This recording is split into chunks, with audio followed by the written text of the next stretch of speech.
Hello and welcome to another episode of Not Too Deep. I'm your host, Grace Helbig. Very excited. We have Kate Flannery with us today, aka Meredith Palmer from The Office. What an incredibly lovely and talented woman. I had such a great time talking to her. We talk about the whole Office experience, from audition to waiting tables the whole first season of shooting, to the phenomenon that had become the U.S. Office and all things Meredith. She's done her own stunts. We talk about how intense that was. And then from The Office, Dancing with the Stars, another incredible experience she had, and we hear all about how that actually went down. 6 shows a week on the tour, dancing hours and hours. I mean, I'm exhausted even recapping it, but this was a wonderful, wonderful conversation with a fellow Philadelphia area-ish resident. Go Eagles. Yeah, I think they're doing well. Who knows? Enjoy this episode of Not Too Deep with Kate Flannery.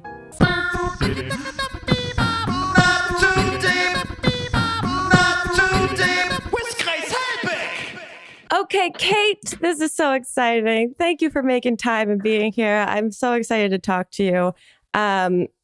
First of all, how are you doing in the current state of the world? Just let's get a temperature check emotionally on how you're doing. You know what? It has its ups and downs. I'm super frustrated because I was hoping to get home for Christmas, quarantined for 2 weeks when I arrived. But unfortunately, that did not work out because of work. But, you know, my dad's happier that I'm just staying put. So I'll see him. I just saw him in October. I quarantined, did the whole thing. So I'm more fortunate that some people have actually seen my parents. So, you know, it's tough. It's tough. Yeah. And but I'm good. You're from the East Coast, right? I'm from Philadelphia. Yeah. Yeah. Okay. I'm from New Jersey, across the bridge from Philadelphia. And of course. My family has a house in Ocean City, New Jersey. So I've spent every summer of my life in New Jersey. There you go. Yeah, my dad and my stepmom are down in Summers Point, so right around that area. Oh, of course. Oh my gosh. Oh my. We have to dish. I know. We always go to Summers Point. I check in with them on like how devastated does Atlantic City look currently, what's going on down there, and they're hanging on though. It's tough. I know. And we know some people with businesses in Summers Point, Gregory's and the Clam Bar. Oh, Smitty's, they love it. Yeah, they're regulars at Gregory's. That's so funny. We are too. We know the family. You know, Paul and his brother. Yeah, they're the greatest. Oh, that's incredible. Wait, for years we go there. Yeah. Does your family own a bar? Did I read that right? We used to. Yeah, my dad owned a bar that my grandfather started in 1933, and then my brother had a bar for 15 years in downtown Philadelphia, and my dad was a day bartender for him. Yeah. What's that like, having a family bar? You know what? It comes in handy when you somehow get picked to play an alcoholic on a TV show for 9 years. Right. This is part of the manifesting of this eventual character. Yeah, there are no accidents. Yep, it's true. That's so great. Okay, let's go back to the beginning. I'm really curious about how you got started in theater, in the arts, all of that. Where did you start in that? Well, I wanted to be a child actor, and my mom was not into it. And I did. And the older I get, the more grateful I am to her. Because, you know, it's a rough road for kids. Of and course. I'm friends with some former child stars, and it's not easy.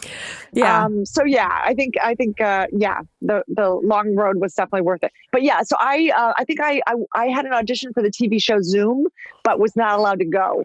That was my first oh no. This is also a very East Coast thing. My younger brother and I grew up watching Zoom, and all we wanted to do was get up to Boston to try and do like an open call. And yeah, same thing. It was not in our cards. That's so great. That's so funny. It's so specific. Yes. And then the minute I was old enough to read the paper and find local auditions, I went to them. I would take 2 buses. I would beg my sisters to drive me, my mom to drive me. Wow. There was a TV show that was on every Sunday called Al Albert Showcase, which was a talent show. And I auditioned and did not make it. But I'm telling you, it determined me. Yeah. I was so determined after that.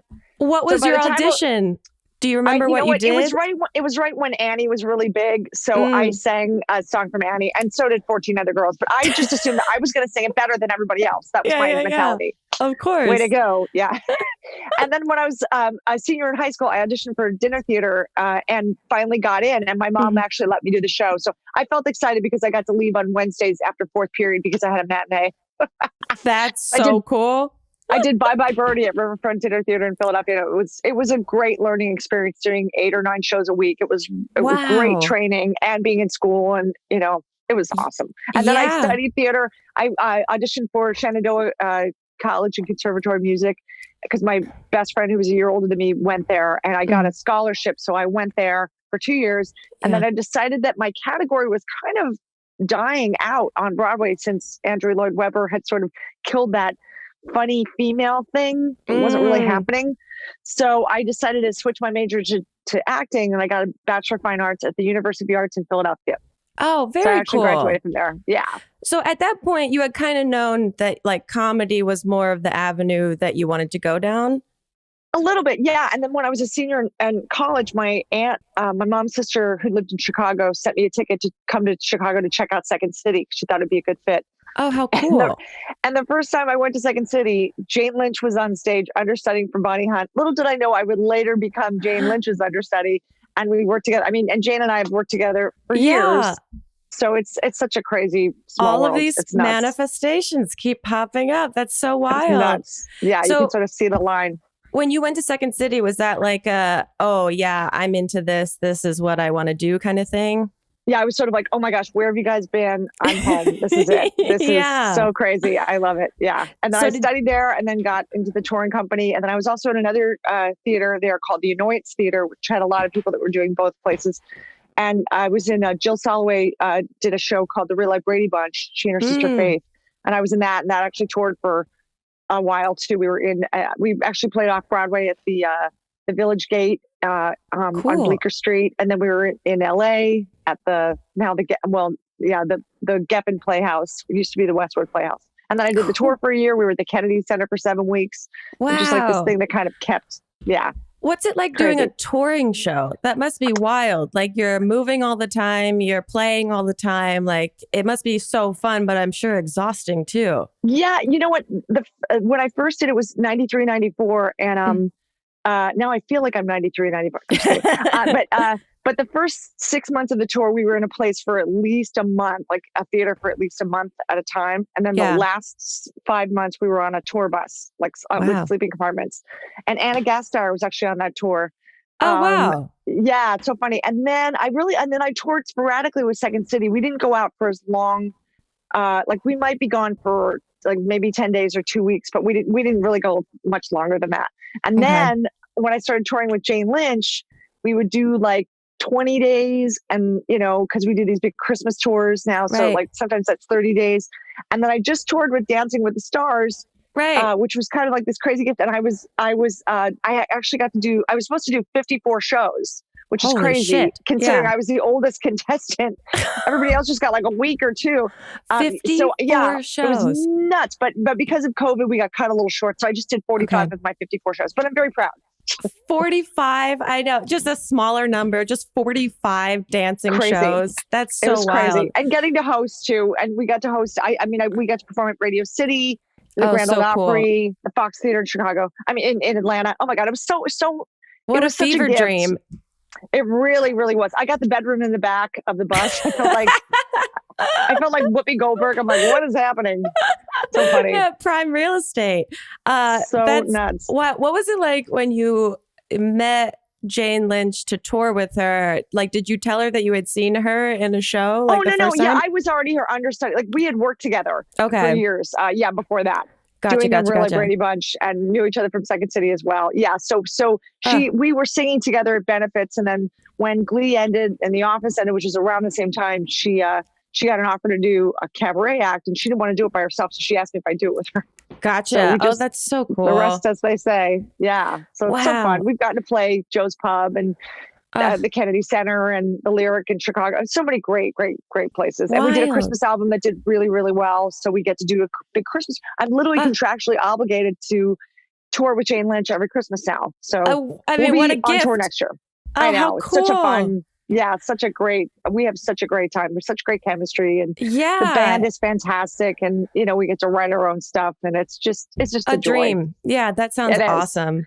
Yeah, we played the Carlisle 2 years ago. We played the Carlisle for residency for 2 weeks, which was another crazy bucket list. Like you get to stay there, you get breakfast every day in this beautiful dining room. And Amazing. Oh my gosh, just crazy. All these icons and these ghosts of Elaine Stritch walking through your room, crazy.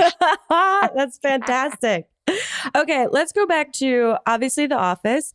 Now, I'm curious, what was the audition process like for this, or how did that work for you? Because I feel like everyone has a very different story.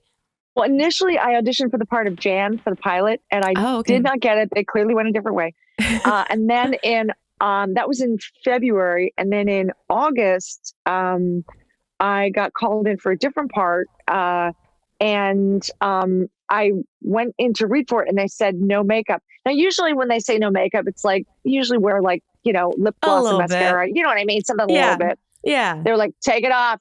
Everybody take your makeup off. It was like, oh my God. And I remember seeing a couple actresses I knew from Chicago, and I was like, oh my God, they book everything. I'm not going to get this. Oh, but so intimidating.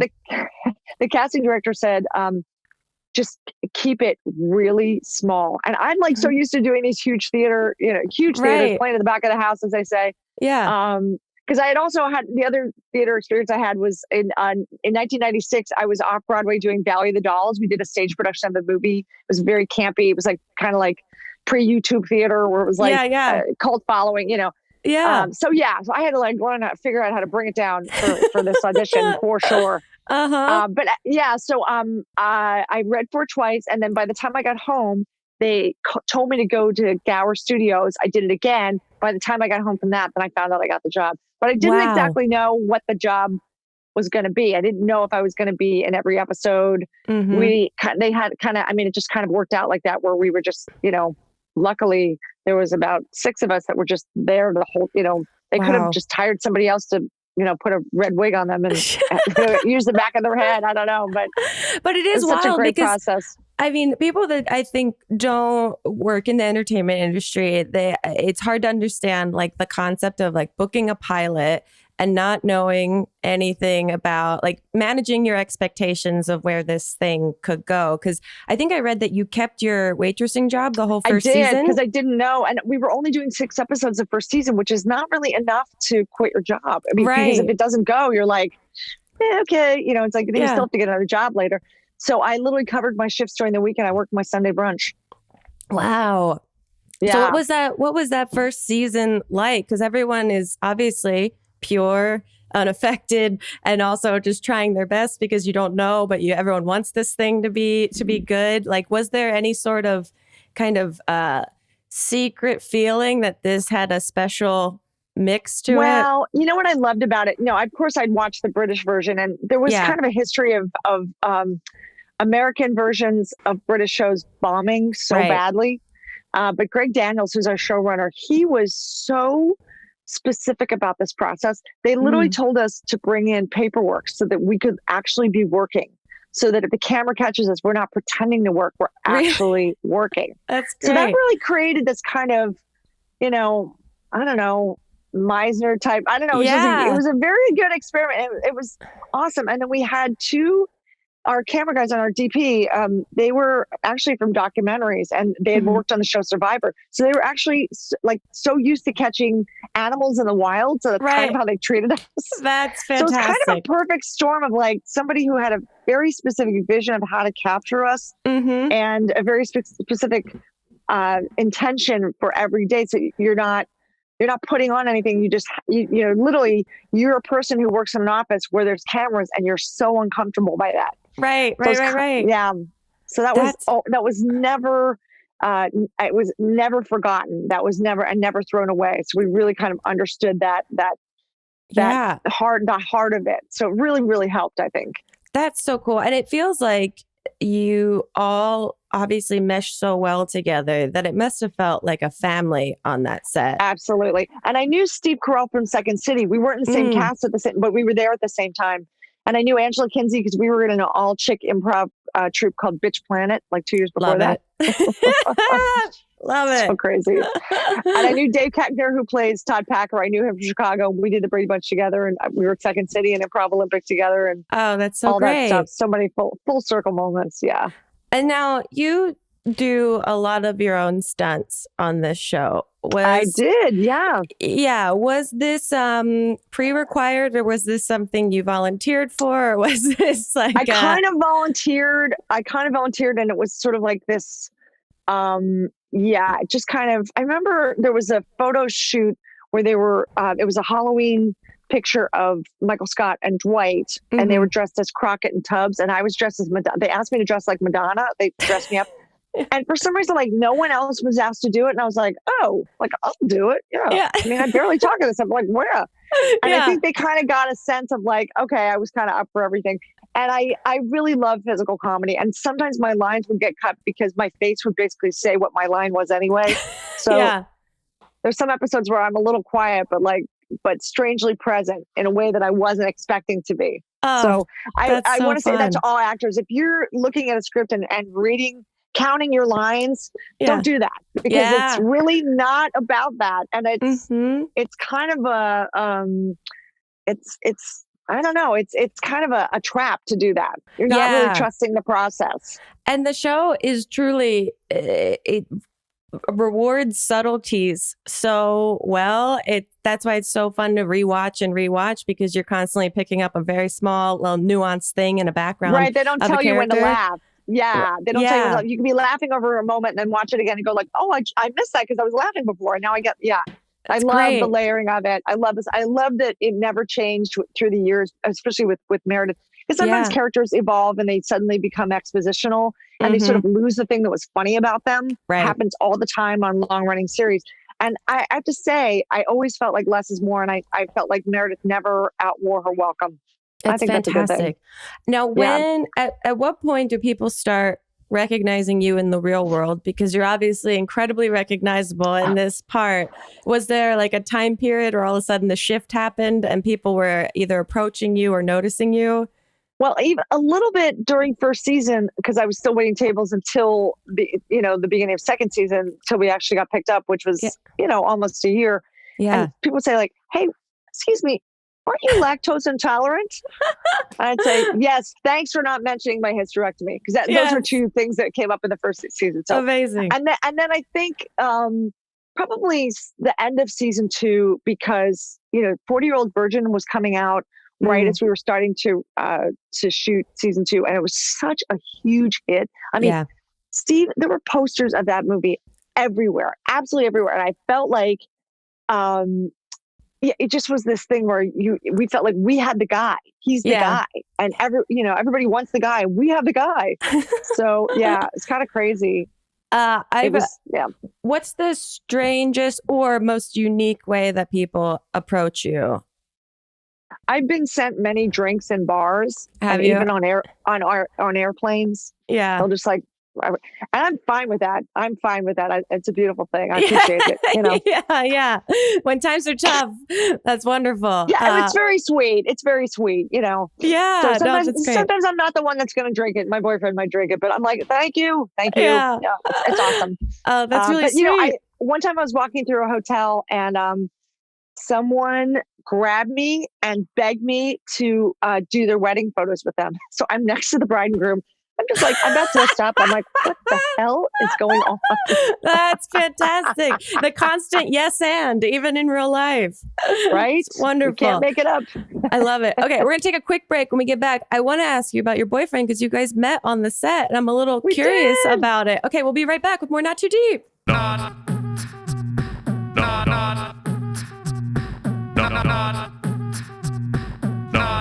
Too Deep. With Grace Helbig. Speaking of great memories with the show, one is your sweetheart, your significant other. You guys met on set? This is true? Yes. My boyfriend is the chief stills guy at NBC, still photographer. Oh, cool. We met on the show. We met season 1, but he came to my comedy act, The Lampshades, which I'd been doing the whole time I was in the office. Speaking of cult following. Yeah. Right. And then he came and then he asked me out after that. So it was the end of season 2 that we started dating. And then we dated that whole break. And then by the time we came back for season 3, it was a showmance. It's a romance and a showmance. Oh, that's so cute. I could always find him. He'd be set up in the fake men's room off the kitchen on the set. So I always knew where to find him. The most romantic of spots on Right. set. There you go. But Now, and then they put him in the finale, which was fantastic. So I was very happy about that. what was it like? I mean, it's this whirlwind moment of time in your life that this show is going on. And then when it ends, what's that like? What was the last season like for everyone? Well, I have to say, we didn't find out until we did the work bus episode. So I think which was the episode that Bryan Cranston directed. So I remember we all found out during lunch, and then we came back and we were literally on this bus, like 3 inches from each other, all for the rest of the day and the rest of the week. And it was so emotional because we were so physically close to each other. Like, oh my God. So and intimate. I think maybe we had, I'm going to guess maybe we had like 9 more episodes to shoot. The finale was such a big undertaking, but I felt like it was this shiny object to distract us from the end because we were just in so many different locations. It was so crazy, so unusual because normally we're just in the office. Right. That it kind of felt like this wonderful ride to, kind of just make you just appreciate everything about everybody. And then we're done. Yeah. So, and there is a mourning period afterwards for sure. I had spoken to one of the producers of Seinfeld, and he said, just, give yourself space to grieve. He goes, it's going to be a year or two. You're going to feel this for a while. And I was like, oh, okay.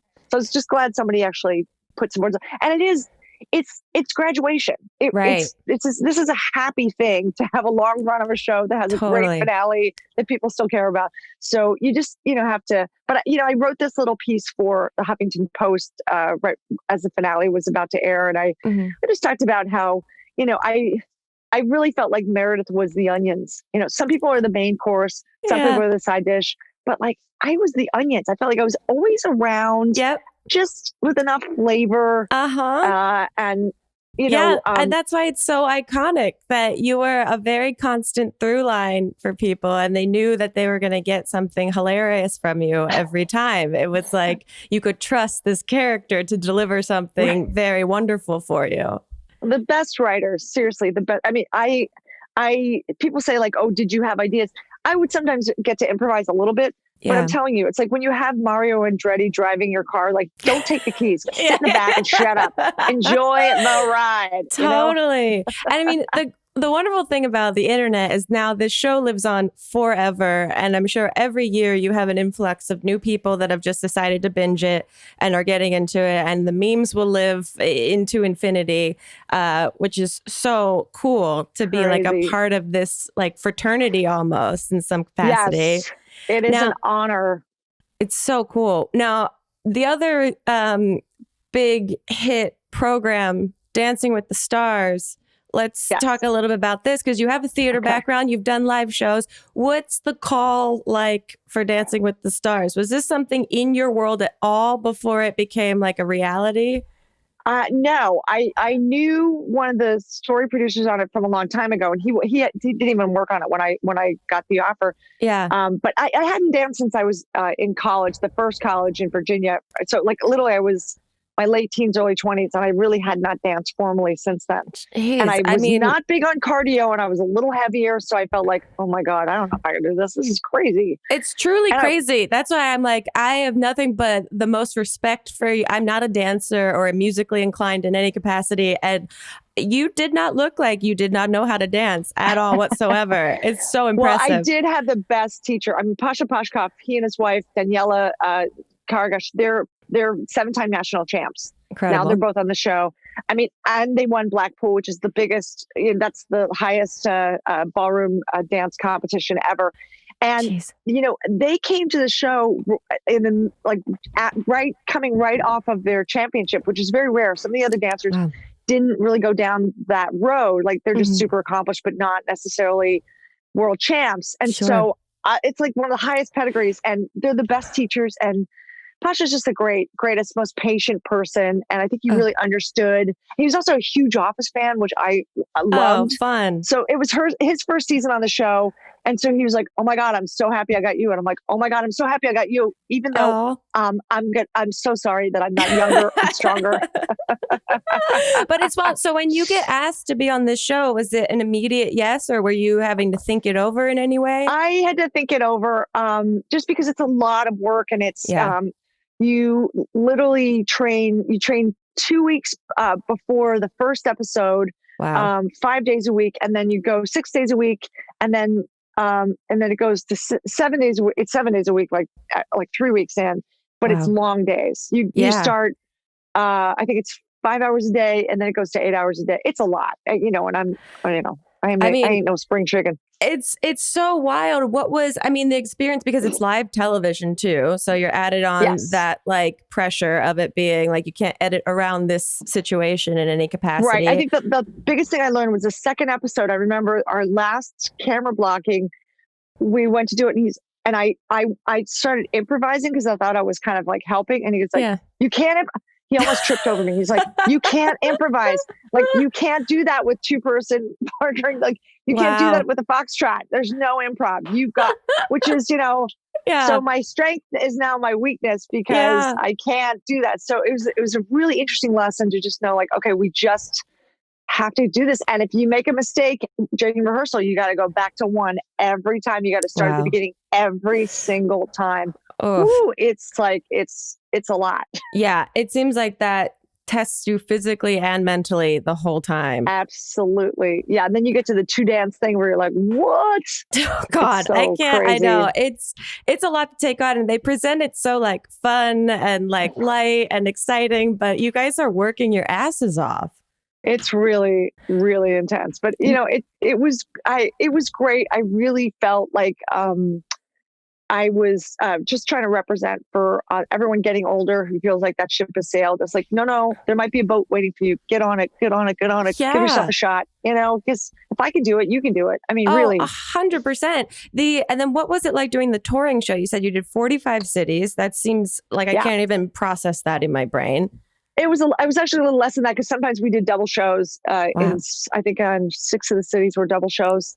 So it was, so 2 in one day. Yeah. But it was great. It was really hard. The audiences were amazing though. I mean, literally, because I got to do a monologue at the beginning. I basically said like, the only reason why I decided to do Dancing with the Stars, I'm too cheap to join a gym. But I had a really good time. And getting to host at Radio City Music Hall and then dancing is like, I used to wait tables like 2 blocks away when I lived in New York, and I can't even. Wild. My mind's like, wow, it's just beyond. Now, have you watched the most recent season with a different pair of eyes now? Like now knowing everything that goes into it? Yes, absolutely. Yeah. Were you rooting for anyone this season? I haven't kept up much Pasha, this season. my dance partner. Yeah. But then Pasha was with Carol Baskin. They only lasted 3 episodes, which I think he made her last longer because he's such a great teacher.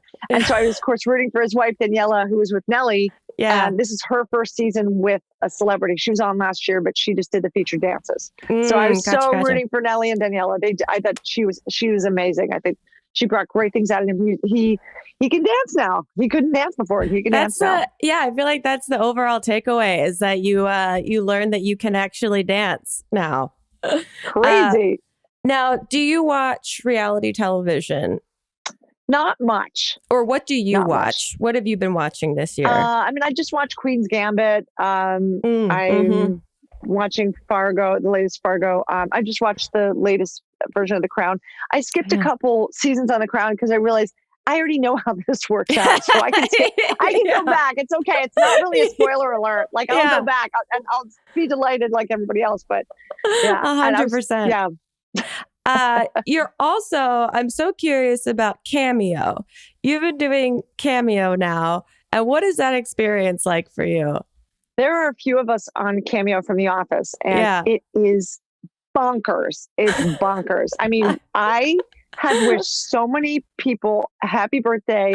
I've lost count. And also, when there were no graduations this year, I've been the graduation for my show. Oh, that's incredible. I've done some marriage proposals. I've done some weird. I don't know always how it works out though. I'm always rooting for love though, so I hope it works. I'm like, I always wanted the Jim Pam story to work out sooner, so I'm like, please. I hope she said yes. Do you draw the line at any specific requests? Do you have boundaries on the Cameo some people app? are kind of filthy. They're like, you can give me a little casual Friday. I'm like, they want a real casual Friday. I'm like, no. I mean, let's just say when we shot it, it wasn't HBO, but Right. I was like not super comfortable. I got no eye contact from the camera guys at lunch whenever we shot those topless shots on The Office. Let me tell you, I know like, I mean, you went there. Like jumping out of an airplane. Yeah. I mean, I love that you're on Cameo. I think that's super fun, and I'm sure everyone has a great time requesting things from you. What's your relationship with social media in general? Do you enjoy it, or is it kind of like? I do enjoy it. No, I do enjoy it. I'm pretty active. I try to post at least once a day on Twitter and Instagram. Yeah. I'm not as much on Facebook. Facebook is a little bit of a it just.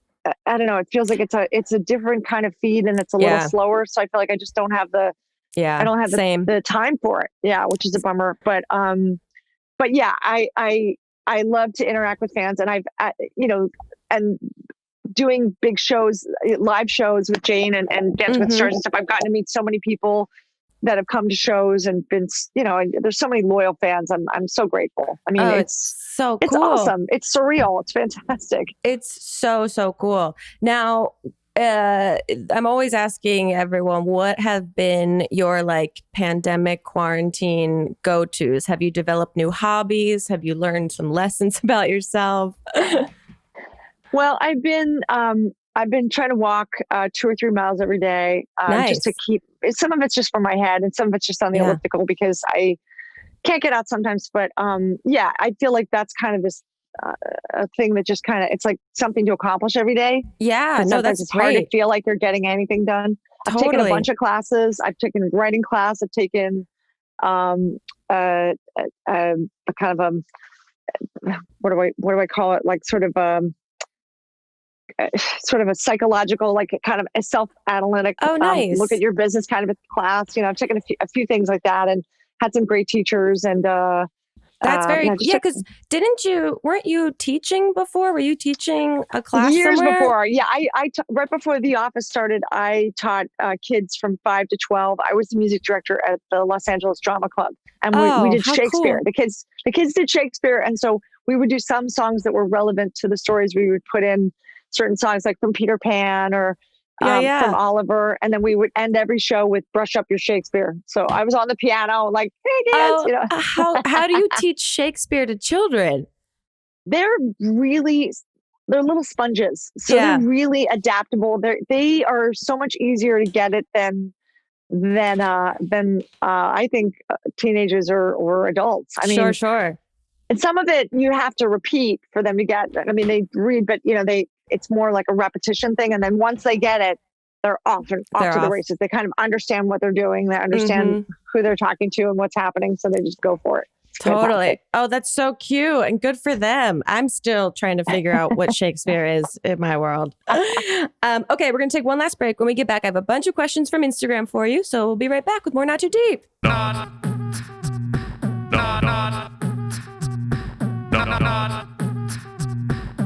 Not too deep with Grace Helbig. Okay, Kate, before we get into these Instagram questions, I'm going to ask you the 2 questions I ask every single guest that is on the podcast. And the first is, who, alive or dead, would you most like to throw cold spaghetti at? Cold spaghetti. Al Capone. Oh, okay. I'm going Italian. Yeah, we've never had that answer, I don't think. That's fantastic. I'll take it. Okay, the other question I ask every single guest on the podcast is to tell us your worst pants shitting story or like a bathroom emergency situation, but you can only use 3 words or 3 small phrases to describe it. So, for example, mine is college jogging front lawn. Yeah, tough time. Was waitressing, commute, by the front door. Yeah, that paints the picture. Thank God for rain. Thank God for rain. It was raining so bad. I was like, thank God it's raining. Oh, I love that. It sounds like the streets of Chicago will never be the same. A so beautiful sorry. poem. Okay, let's get into these Instagram questions for you. We got some good ones. Someone wants to know, how did it feel to be so exposed playing Meredith? I did not feel that exposed. I mean, I will tell you, if as I said before, if the show was on HBO, I think I would feel much more vulnerable. But the pixelation was, I don't know, it was a nice little security blanket, pardon the expression. Totally. Someone wants to know, did she always know that Meredith was getting her master's, or was that added? I found out that Meredith was getting her master's. I think it was 2 years before. They were looking for a spot to put that in. They told me that line. I thought it was the funniest thing. It's great. Yeah. And Greg Daniels was looking for the perfect spot to put it in. I think he found it. Oh, that's so awesome. Someone wants to know, have you ever had any messy or wacky Meredith Palmer moments in real life? How dare you? How dare you think that I could be that much of a train wreck? You know what? Oh my God. When I was in New York, I slept on couches for 9 months. I had like 5 sets of keys, and I was like sneaking around and, working in a restaurant and enjoying my staff drink and my staff dinner, because that's all I could afford. So I feel like I mean, and certainly, at my dad's bar, I certainly saw Meredith. I used to wait on Meredith. I mean, I knew who this person was. And luckily the writers just kept getting, more and more in depth and more specific and more wonderful. So cool. Well, that goes into, a lot of people are asking questions like this. What qualities do you and Meredith share, if any? Well, I think it's that my dad owned a bar, sort of the comfort. And also I think there's, I learned from Meredith, because I think, I actually think she has decent self-esteem in her own weird way. She does. She's fearless. She doesn't really care. And I love the way they wrote that. There's no peer pressure with her. She really goes to the beat of her own drummer. And I mean, it's like, let your freak flag fly. Yeah, it is truly admirable. The amount of contentness she has in herself is very inspiring. Absolutely. I think the most vulnerable was when Michael Scott was trying to drag her to rehab. And that was the only time we actually improvised. I got to improvise an entire scene with Steve. Really? That whole parking lot chase scene. So I was like doing that. Wait a minute. That whole thing was like, I felt like that was something like, what do you do? An animal cage, getting cornered, literally getting cornered. Oh my God. So I think that was my most vulnerable. They actually had 2 stunt doubles near us because they wanted to make sure nobody got hurt. Right. And I was like, I don't care if I break my leg. I am doing this scene. Yeah. I mean, that's why everyone's asking all about doing your own stunts. Was this something that you had, did you have to do a lot of training for it? Or was it just kind of let me see what my body does? I think it was kind of like hey, let's just give it a shot. Because, when I got hit, Meredith gets hit by the car, I had to roll in the glass and then roll up the car on a giant mat. And it was a really great challenge. It was a great challenge. I had a great time. I loved how it turned out. And, the final outcome's so iconic. So nuts. It's amazing. So crazy. So many people want to know if you really shaved your head when Meredith was bald. I'm so sorry. That's one of the stunts I did not do. We had a bald. It was a bald cap. I have new respect for all the sci-fi people, man. 4 hours in, 4 hours out. It was a long process to get that sucker on and off. Wow. I mean, brutal. It's a testament that so many people are still questioning if it was real or not, because it did look very real. Yeah, the artist, Ed French, he's the guy. He's the bald cap guy. He teaches he's been teaching in Hollywood makeup for years. He's the expert of all experts. Yeah, what an amazing niche area of expertise. Right? But there were literally veins in my, he painted veins on the head. It was nuts. Yeah, it's so real. It's so lifelike. So good. So good. A lot of people are asking about if there was a hard part in playing Meredith. I mean, every once in a while, I never got much notice when I was going to be topless. So I was sort of okay. Can I diet for a couple? Can I be thinner? I mean, I don't know what the hell I was thinking, but it was kind of like jumping out of an airplane every time. It was always so well written that I never worried about it. I was like, okay, I'm in great hands. I know. I trust you. Yeah. Yes. For sure. Someone wants to know, which Office castmate do you think should be on the next Dancing with the Stars? Well, actually, I'm going to say Oscar. I think Oscar's really good. Or Phyllis. Phyllis is a great dancer too. Really? Oh, But, I that mean, would be amazing. But you've seen, Oscar does that crazy thing with his arms, like, down the aisle. Like, it's hilarious. I think He's it'd be got great. good rhythm.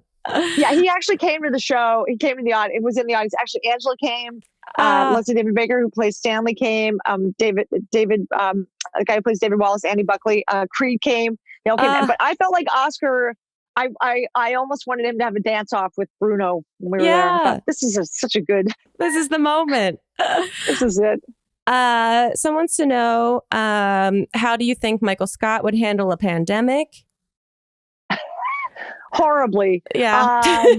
But with love, I don't know. I think maybe we all would be in the office, but we all be in that crazy hazmat suit that Dwight Schrute wore in the Lights episode. Oh, yes. I don't know. That's something. Yeah.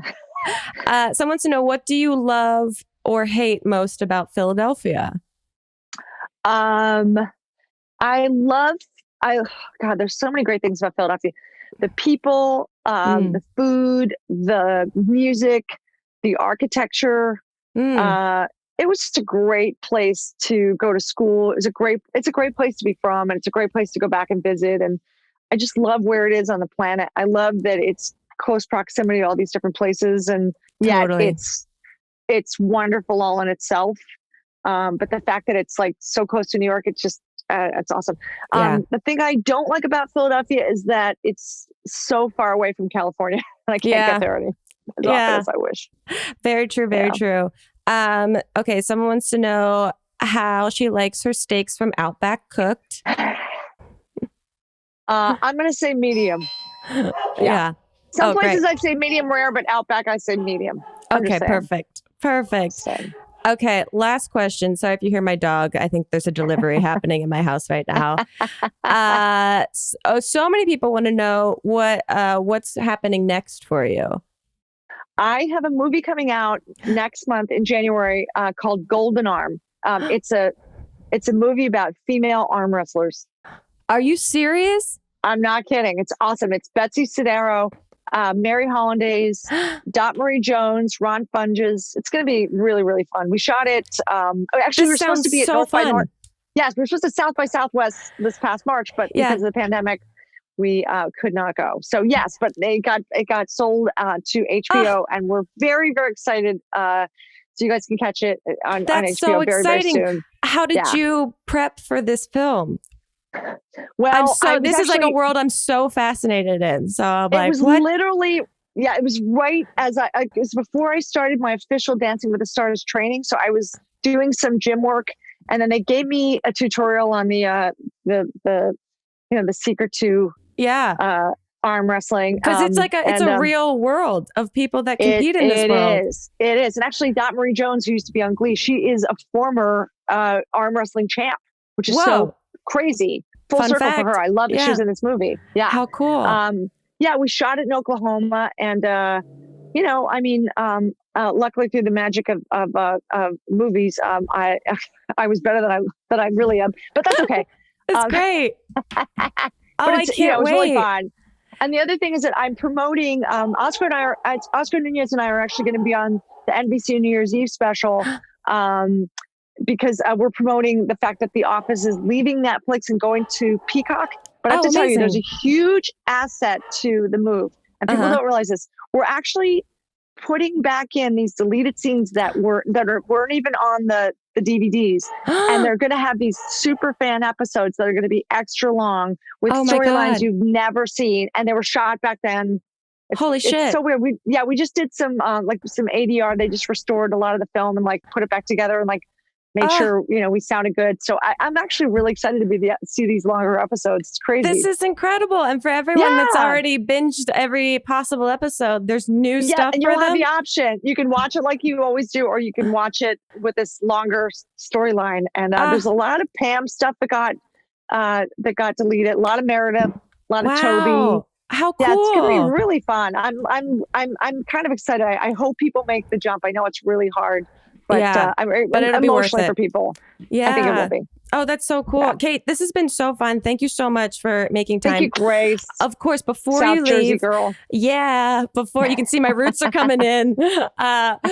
Before you leave, we like to give all of our guests a little token of our appreciation. We have a personalized fortune cookie that got sent to you from us. I believe Melissa's emailed it to you. If you would like to read your fortune aloud. Okay. Like Meredith's mom always said, talk classy, act nasty. This shall be your mirror mantra for 2021. Godspeed. There you go. There it is. The mirror mantra for 2021. Now, so true. Kate, before we say goodbye officially, where can people find you online? Where can they find the Cameo and everything that you're up to if they don't know? You can go to cameo.com/Kate Flannery. You can go to Twitter @Kate Flannery, Instagram @TheRealKateFlannery. You can go to thelampshades.com. I think we're doing a show in February we're doing a car show at Forest Lawn. Awesome. We haven't done a show in a while. And Jane Lynch Official will have our tour dates for, I think we're doing some shows in the spring if that happens. If it happens, I don't know. Oh, yeah, we have some so cool. scheduled. They just keep kind of moving because we have a non-Christmas show as well as our Christmas show. So very cool. Yeah, well, thank you so much. Of course, Kate. Thank you so much for being here, guys. Check out everything that she's up to. Get those cameos in. Everyone will be thankful. And we'll see you guys next time on another episode of Not Too Deep. Goodbye. Too deep, too deep, too deep, not too deep with Grace Helbig. Not Too Deep is a production of Grace Helbig Incorporated, producer Melissa D. Montz, edited by Shireen Lani Yunus, post-production sound by Chris Henry, and an extra special thanks to Flula for the theme music.